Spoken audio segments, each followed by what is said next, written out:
Hey, hey, hey, hey. Hey, hey, hey, hey. Andito tayo sa... Anong tawag sa lugar na to? Tambak yan. Nandito kami sa Tambak. Maghihintay kami ng sunset. Mauna kayo, susundan ko kayo para kita kayo dito sa kabilang side. Ayan sila, oh. Ang ating mga buhay sakto bikers.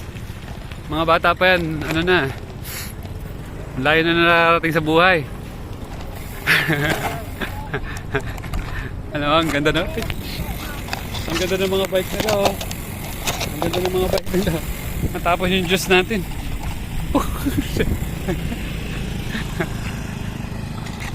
Masyado malubak. Natapos yung juice natin. Inamin muna natin. Ito nga pala yung buhay sakto. Dragon fruit juice natin. So yummy. Bakit siya natapon? Kasi kumalog. Ayun na sila. Teka lang. Gagawin ko ng paraan para hindi tumapon tong aking juice. Sumabit kasi tapos wait.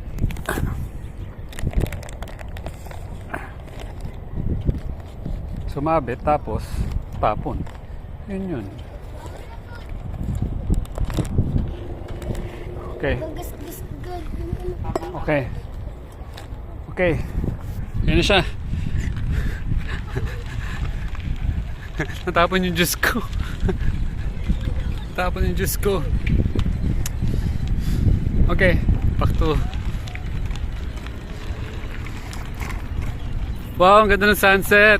Mamaya may picture tayo dyan. Dito muna tayo sa ocean trip. Okay, mga sakto bikers, interviewin ko na kayo. Gusto nyo interview? Yeah. Bakit kayo nagbabike? Pangarap ko kasi namin maging bikers. Yeah. Saan ka pupunta pag bikers ka na? May bike ka na? Kabila? Kaibiyang Tunnel? Wow! Parang kayang-kaya nyo na dun eh. Hindi nyo na kailangan lumaki. Kasi kaya nyo na pumadyak eh. Ito mo, ang gaganda ng mga bike nila oh. Ikaw bro, anong pangalan mo? Peter. Ha? Bakit ka nagbabike? Wala po. Gusto ko lang. Yeah. Saan mo gusto makarating? Doon din po. Sa Kaibiyang Tunnel. Ha? Kaibiyang Tunnel. Pangarap mo yung Kaibiyang Tunnel? Bakit? Saan mo napanood dyan? Yan po sa YouTube. Sa YouTube, no? Sikat na sikat yung Kaibiyang Tunnel. Ako 2 beses na ako nakarating. Natumba. Patay na po yung bike natin. Hayaan mo na dyan. Okay. Paano natin tutuparin yung mga pangarap ng mga bikers na to? Kailangan lang nila ng kasamang malaki. Papayagan ba kayo pumunta doon? Pero hindi kakayanin yung bike nyo. Kailangan medyo... Ang daming paahon din yan. Ang daming paahon. Maraming ahon eh. Kailangan lagyan ng yan. Kailangan lagyan ng yan. Ng cambio. Para pwede sa malayo. Tumba po yung bike natin. Hayaan na lang natin siya dyan. Ano pa masasabi mo? Wala naman. Anong pangalan mo? Prince po. Prince. Yan. Yan po si Prince, ang future bikers natin. Pangarap nila makarating ng Kaibiyang. Kailan natin tutuparin yun? No? Kailangan natin magandang bike. Kailangan pagandahin natin yung bike. Ilan taon ka na ba? 12? Pwede na, 12 na eh. Ikaw? 12. Pwede na, 12 din. Lalaki nyo na eh. Ang tatandaan nyo na. Ako ang pangarap ko, sana 13 years old pa lang nagbabike na ako. Ano pa lang ako eh, 4 years. 4 years pa lang ako nagbabike. Nagsimula ako nung ako'y 14 Huwag na, malalaman nyo pa yung edad ko. Basta 4 years ago. Oh, imagine mo kung bata pala ako, natuto na ako, edi ang dami ko nang narating. Baka nakarating na ako ng ano, ng Tokyo, Japan. Ako nakarating na ako ng ang naride ko mula dito hanggang Naga, Bicol. Pero nakapag-bike na rin tayo sa Cebu, sa Siquijor, sa Bohol, at kung saan-saan pa. So ito po yung ating view ngayon. Napakaganda. Ito po yung ating sunset. Napakaganda. Yay! Nagka-vlog tayo nang wala sa plano. Pag gusto nyo pong umorder, meron po yung Buhay Sakto Dragon Fruit. Pag nagkaroon po tayo ng meet up, pwede kayo mag-meet up dito sa Bacoor, Cavite.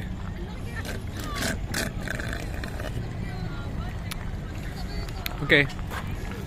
Bus na. Tapusin ko na yung vlog ko. Ano to eh? Lahat ng vlog ko 12 minutes. Ano na lang, 6 minutes na. Ang dami po naman katambay dito, oh. Mga motorbikers. Meron ding e-bikers. Tsaka may mga walkers. Sarap naman dito. Nasa nature. Dapat tumatambay kayo dito eh, di ba? Tumatambay ba kayo dito? Tuwing umaga, tuwing ano. Kasi pag doon ka sa ano, puro bahay. At least dito, makikita mo, puro... Nakarating namin din yung sa likod niya. Nag-bike kayo doon? Hindi pwede makarating dyan, ha? Saan kayo dumaan? Saan ba yan? Sa pulo? Pulo, ang daan. Nagbangka kayo? Nagbangka kayo? Hindi, ano lang. Binike namin yan sa... meron yung parang tambak na rin. Kaso maliit lang ang skinny. Saan ang daan? Sinigwalisan. Ha? Sinigwalisan? May daan dyan? Oo nga. Hanggang sa kayo umabot?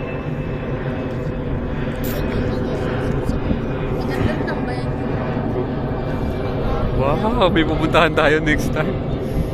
Kailan natin pupuntahan yun? Puntahan natin yun. Ako nakarating doon. Gusto ko yung mga hindi ko pa nakarating. Yes, their next project. Punta tayo doon.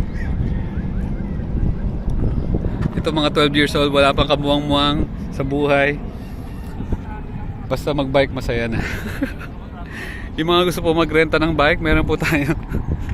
Ito po, napakaganda. Bike ko yan nung ako'y bata pa. Pinaganda po natin yan. Wala na akong masabi. Ito po yung binayad sa akin. Punta daw kami sa Tokwahan. Sinama pa ako. Kasi po may bayad po yung ating bike for rent. Katapusin ko lang po itong vlog. At magpipicture taking kami. After nung vlog, magpipicture taking kami sa sunset. Chinen. So, ganyan po ang buhay natin. Wala sa plano, biglang gusto nilang pumunta ng Tokwahan. Samahan ko ba yung mga batang yun? Sige na nga. Okay. Ito yung view natin, napakaganda, napakaganda. Lagi lang tayo nandito sa seashore. Para lumanghap ng sariwang hangin. So, thank you for watching. I love you all. Sana lagi lang kayong mag-abang-abang ng aking mga vlog. Merong mga vlog na ganito lang, wala namang topic. Naisipan lang magtingin-tingin dito. Masaya po tayo dito pag nandito tayo sa Bacoor kasi meron din tayo napupuntahan na nature na malapit. Speaking of nature, pag-aralan nyo ang nature. Nature. Gusto nyo ng law of nature? Pag law of nature, ang ibig sabihin nun, Dhamma. D-H-A-M-M-A. Marami tayong matututunan sa nature. Sa nature natin maiintindihan yung tamang process of life. yung process paano nagiging clouds, nagiging rain, nagiging water, nagiging iba't ibang bagay sa environment natin. So, happy tayo dahil habang tumatagal ako sa aking journey to learning all the things I need to know sa buhay, pinag-aaralan po natin yung mga malalalim na bagay para mas lalo tayong maging masaya sa life. So, wag po tayo tumigil ng learning. Ang learning lang natin natigil na sa school. Pinakamagandang learning pa rin sa parents. Magtanong-tanong kayo sa magulang nyo. Baka meron pa siyang mga bagay na hindi nyo pa nalalaman. Interviewin nyo yung mga magulang. Kasi lahat pala ng kailangan mo malaman sa life, alam ng magulang mo. Siya ang nakakalam dahil ang tagal ka niyang kilala. Tanong mo kay daddy, tanong mo kay mami kung anong pagkakilala niya sa'yo. At itanong mo honestly, ano ba talagang kulang ko sa buhay? Anong dapat kong gawin? Sana may makuha kayong magandang mga tips sa kanila kasi walang magulang na nag-wish ng masama para sa kanyang mga anak. Okay? So, ganyan yung pagmamahal ng magulang, ganyan din ang pagmamahal ng ating Almighty Creator. I love nature. You know, ang ganda-ganda oh. Ang ganda-ganda oh. So beautiful oh. You know, may aeroplano pa dun oh. So, I love you all. Always. Ba't pa nag-i-English? Always mapayapa, masaya, at malayang buhay sa inyong lahat. Enjoy life. More Buhay Sakto. Please like, subscribe, and ano yan? Hit the notification bell somewhere there. There? Here? There? Or there? Here? Or there? Down. Ching! Madami na yung tao dito.